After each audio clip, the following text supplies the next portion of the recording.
what's up, what's happening, how are you all doing? I am here today to get the realest that I have ever got on camera, on social media, on anything. Fully going to just let it all come out. I'm not afraid of being judged, I'm just gonna be real. Today's topic, I am covering all of the things that they don't tell you about pregnancy, labour, birth and after giving birth. I am a mum. I have experienced pregnancy, labour and birth fully twice. I have 2 kids, I have 2 daughters. Believe you me when I say there was some stuff that some people just forgot to mention. Like when I said to people, what can I expect when I'm pregnant? Or what can I expect in labour? Or how do I know that I'm in labour?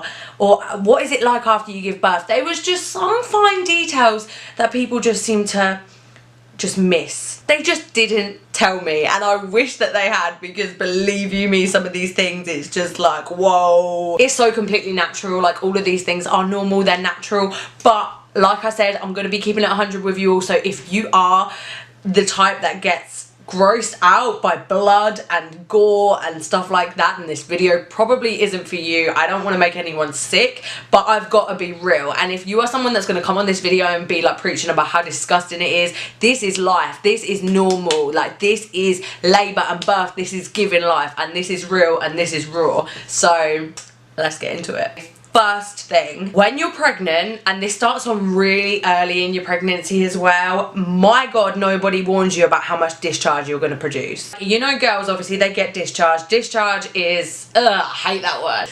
Ugh. Discharge is what like women produce. That's what cleans our vaginas out, if that's what you want to say. And no one tells you that when you're pregnant you have so much of it. Obviously it's trying to clean you out and keep you clean, it's trying to fight off any infection, anything like that. It's keeping down there clean, because obviously you want to protect the baby, and the baby is like not far from the cervix as such, and obviously you don't want to be getting infections and stuff like that. So your discharge gets a lot, and I'm talking like a lot.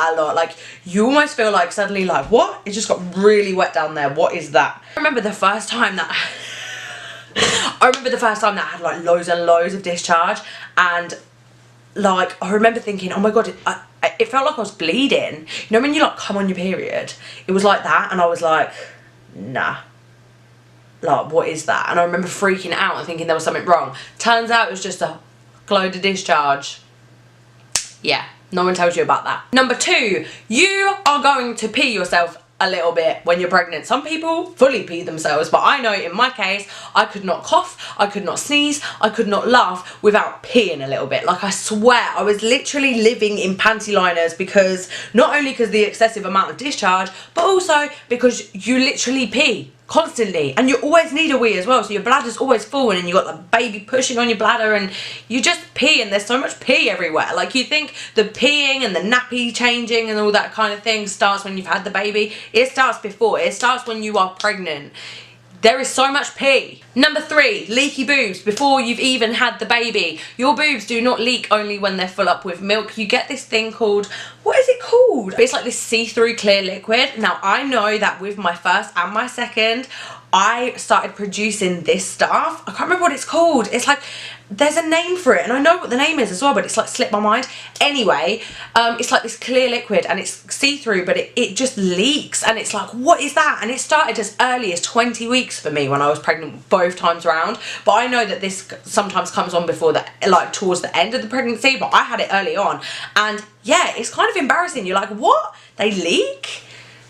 Like stuff actually comes out of them. Of course you know that you can breastfeed, or if you can breastfeed is what I mean. I know not everyone can breastfeed, but if you breastfeed or you plan on breastfeeding, like you comes out, but you don't realise stuff comes out until stuff actually comes out. 4, you're hairy everywhere. Your belly, your armpits, your bloody chest hair. No, not quite chest hairs, but I even started getting hairy face, your legs, everything that gets hairy gets 10 times hairier. The hair gets so much darker, and you can shave it off, but it's gonna grow back really, really quickly, because your hormones are everywhere, and you are growing a baby. If you can grow a baby, your body is in like ultra growing mode. You're gonna end up growing so much hair, and it's normal and it's fine, but you are gonna feel borderline like a grizzly bear or something. Number 5, a lot of people just assume that the only painful part of labour is pushing the baby's head out and pushing the baby out, and by all means that is painful, It literally feels like you're taking the biggest poo of your life. I'm not even joking. You have to push as if you're having a poo. Like, imagine yourself, if you've not had a baby, and you've got to imagine yourself having a normal natural vaginal delivery, so you're not having like a C-section or anything like that. You're having a normal vaginal delivery and you have to push the baby out. You have to push like you're taking the biggest poo of your life, and it is the biggest poo of your life. Like, it's crazy, and it burns, and there's this thing called crowning, so it's where the baby's head is literally there, like you can see it in the vagina, it is there and it's about to come out, and you're crowning and it's burning, and if you tear, you can feel yourself ripping. Sorry, I know that's awful, but you can feel it, and my gosh, no one can prepare you for that pain. But no one prepares you for the contractions either. Both of my labours were done without pain relief, so I didn't have an epidural or anything like that with any of my kids. The most that I had was gas and air. I had gas and air with my second daughter, Marnie. I didn't have gas and air with my first daughter. I did Khaleesi's labour and birth without any pain relief, and then I did Marnie's labour and birth purely just with a bit of gas and air, but you can still feel everything, and contractions are awful. I would rather push the baby out than have the contractions. That's me personally. I know that everyone else has different opinions, but honestly, I would rather push the baby out than have contractions. Contractions to me were the worst. I could not bear them, and when you know you're about to get ready to push that baby out, because you start climbing the walls, literally, and you're just like, get this fucking thing out of me. Like, I can't take it. Like, you just want it, you want it out, like you want that baby out pronto, and you don't care. Like, you lose all your dignity. You do not care that your legs are spread, your knees hanging out. You do not give a shit. You don't care. You get so worried about having like smear tests and stuff like that, and people get really nervous about that kind of thing, but believe you me, when you are giving birth, you do not care. Your dignity is out the window. Your dignity goes up in the air just as high as your legs do. There is also so much blood. People do not tell you how much blood there is. Of course, you can imagine there's going to be blood, but even when everything goes completely natural and normal, so there's no problems in labour, because I know that there is some problems in labour and birth that can cause a lot more blood. But I know with my first daughter, Khaleesi, I almost hemorrhaged when I was giving birth to her, and my God, the blood. I remember looking, I was like, how am I still alive? There's blood everywhere. There is so much, and you cannot comprehend how much there is, and you see it and you're like, I don't know how to feel. Do I feel okay about it? Do I feel sick? Should I faint right now? And you can bleed for up to 10 weeks after you've had a baby as well, even if you've had a cesarean. Now, a lot of people believe that if you have a cesarean you won't bleed at all. That is not the case. That is the case for many women, yes, but you can have a cesarean and still bleed, but the most common time of bleeding is 6 weeks, and a normal sanitary pad is not going to cut it. Believe you me, you cannot use tampons. You can't use tampons. You're not allowed. It is really, really bad. You cannot use tampons once you've had a baby. From infection, it can give you toxic shock syndrome. Like, they really just do not recommend it. Plus, you're not going to want to use a tampon anyway. Believe you me, you're going to go through that tampon within 10 minutes, like after having a baby. No joke. You need pads, right? But sanitary towels, normal, even thick nighttime sanitary towels did not work for me. Do you know what I got? Tenor Lady. Now, you can get things called maternity pads, but I got Tenor Lady, which is where you wet yourself, which is what older women, you know, would tend to use if, you know, that they struggle with their bladder or something like that. Now, that's what I used after I had a baby. Like, they're so thick, and I tell you what, they're the best things ever, but you are going to be living with them on. Like, sanitary towels, useless, too thin. They're too thin. You're going to leak through them like it's no one's business, and no one wants that. After you've had a baby, you hear about the baby blues, but you don't realise how bad your hormones can get. Crazy hormones is literally like, oh, you don't realise how crazy it is. Now, I had baby blues, normal baby blues, a little bit of emotionalness, whatever you want to call it, after I had my second daughter. But after I had my first daughter, I was actually diagnosed with postnatal depression. I was so bad. Some people have postnatal depression where they don't bond with the baby. Mine was the opposite. Mine was, I bonded with my child so much, I didn't want no one else to do anything for my child. Like, I did not want no one to pick my child up. I didn't want no one to give my child a bottle. I wanted to do everything, because I thought, I'm mum, I should be doing this. This should be natural instinct. I should be doing this. I did so much that I didn't give myself a break. I didn't let anyone else do anything, and it literally ran me down to postnatal depression. You don't realise how crazy your hormones are. You get all excited for your baby to meet everyone, but when it comes to your baby meeting someone, you might turn around and be like, nah, I don't want that person holding my baby. And that's normal. That's hormones. That is a normal thing. That is a normal response. But you don't realise how crazy your hormones can really get. Like, you hear about baby blues, but It doesn't sink in how bad they are until you go through them. Some women cannot breastfeed. Like, this is something I want to say, because everyone seems to think that you're just going to be able to bam, whack that baby out and breastfeed it. That is not the case. Some people can breastfeed babies and it comes to them like so naturally, but other people cannot breastfeed. Some people don't produce enough milk to sufficiently feed their baby. Some people really struggle with it. Some people get cracked nipples. Some people like bleed from their nipples. Like, breastfeeding is not as straightforward and ABCD as everyone thinks it is. It really is not, and you should not judge a mum if they haven't breastfed, because yes, I know typically breast is best, as they say, but feeding is mandatory. Like, regardless of what they say about breastfeeding, if that baby is fed, that is all that matters, and that is what I believe. That's my opinion. If that baby is fed, that's all that matters. If you cannot breastfeed, you are not any less of a mother than the person next to you that can breastfeed their child. So don't make yourself feel bad about yourself if you can't breastfeed a baby, because it is not necessarily natural. It's a natural thing to do, but it doesn't come natural to everyone. So don't beat yourself up if you have to bottle feed or formula feed your baby, because at the end of the day, not every mum can breastfeed. The other thing is as well that people somewhat like forget, like what I didn't realise. Like, I planned my labour so much. I was like, I'm gonna wear makeup, I'm gonna have false eyelashes, I'm gonna get these lovely pictures, you know, I'm not gonna let anybody look down there, I don't want anybody taking pictures. Believe you me, you cannot plan your labour, and trust me when I say labour does not always go to the stereotypical plan. My waters did not break until I was physically giving birth with both of my kids. As soon as I was pushing, that's when my waters break. Some people's waters break and then they go into labour. That is the stereotypical labour, but that is not how it happens with everybody. It can happen, but it's not how it always happens. Sit and plan like, yeah, I'm gonna have a full face of makeup. Like, if you have makeup on, great, and you feel good and you look good in your photos, great, but do not kick yourself if you don't, because both times I went into labour, it was early hours in the morning, I looked like shit. I had no makeup on,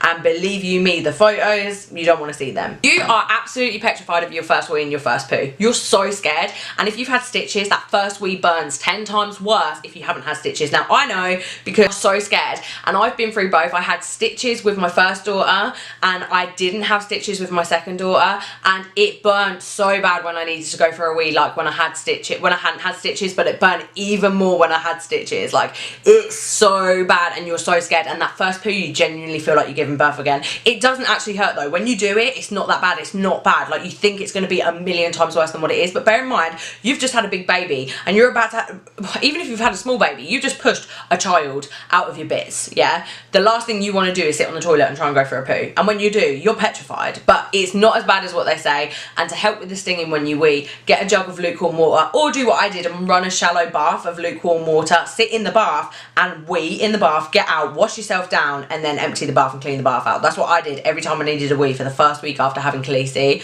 who's my eldest. But if you don't want to do that and you kind of want a little bit more dignity for yourself, then get a jug of lukewarm water, and as you're weeing, pour it on your vagina, because it's soothing. Trust me, it helps. There's also this thing that people don't tell you about, which is called after pains. Now, after pains is like you're in labour all over again, but with your first child, it does hurt, because obviously your body's trying to go back to normal. That's what the after pains are, where your stomach's trying to go back. It hurts, don't get me wrong, but my God, no one told me that if I had a second child, after pains are so horrific with your second.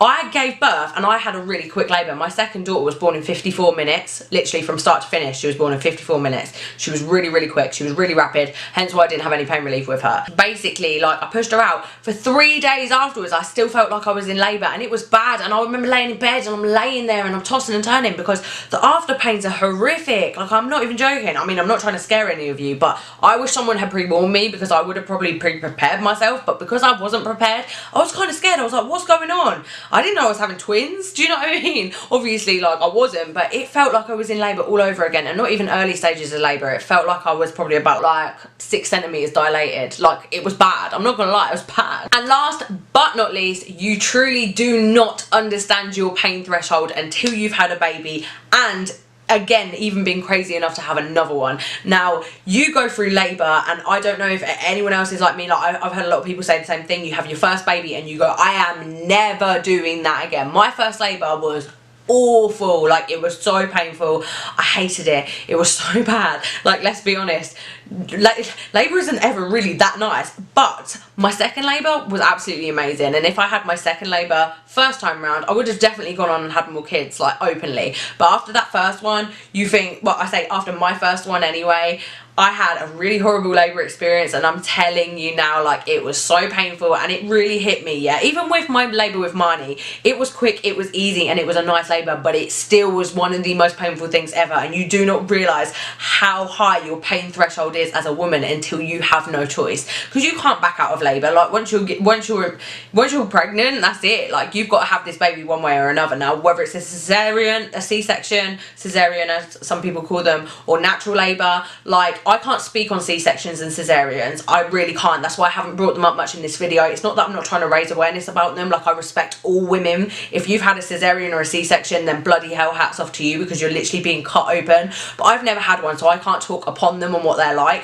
But regardless, that baby's got to come out, do you know what I mean? And you don't realise how much your pain, how high your pain threshold is, even in a cesarean, because I know, like, I've seen women that have had cesareans, and I know that you're in agony for weeks and weeks after. You can't pick up anything, you can't do anything, do you know what I mean? Because your belly's been cut open. Like, us women, we are actual superheroes. Like, I'm not even joking, we are so strong. We go through some of the most embarrassing and disgusting stuff, but what's better than to be completely open about it and not give a fuck? Like, let's be real, I don't care, I'm not embarrassed. Like, that is normal. Everything that I spoke about in this video is normal, it is natural, and that's what we go through. And yeah, they're my top tips for what to remember when you're going to get pregnant, have a baby, and what to expect after birth. Well, they're the tips for what people don't tell you about anyway, because I remember thinking, why did no one tell me these things? Anyway, I hope that you love this video. If you do like me and you want to see more of me, then make sure you check in on the Auroras Angels UK YouTube channel, subscribe and turn the post notifications on. If you do want to follow me on any of my socials, I will be linking my Instagram, my Twitter, and my YouTube channel, my personal YouTube channel, in the description box below. So if you want to give me a follow, that would be amazing. And I'm also going to link my Auroras Angels UK discount code below, so if you want to go do some shopping online, get yourself some new garms, make yourself look sexy, I've got you booze. My discount code gives you 30% off, so yeah, I'm going to link that in the description box below as well. And yeah, otherwise, I'll see you next time, guys. Bye.